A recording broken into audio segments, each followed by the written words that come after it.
One such example is the fearless and principled revolutionary, Captain Ibrahim Traore, the president of Burkina Faso, who took power not out of greed, but out of an urgent need to liberate his people from the clutches of neocolonialism and foreign military domination. Traore is a living symbol of the return of revolutionary leadership in Africa. He is a young man who, like Thomas Sankara before him, has rejected Western puppet regime, expelled French troops from Burkina Faso soil, and reclaimed the dignity of his people. At only 36 years old, Traore has shown more courage and conviction than many leaders twice his age.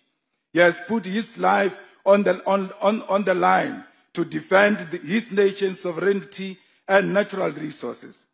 He has stood firm in the face of threats from imperialist forces, and he has remained the world that Africa is not for sale. We invoke his name here today because he represents the future our young people could have.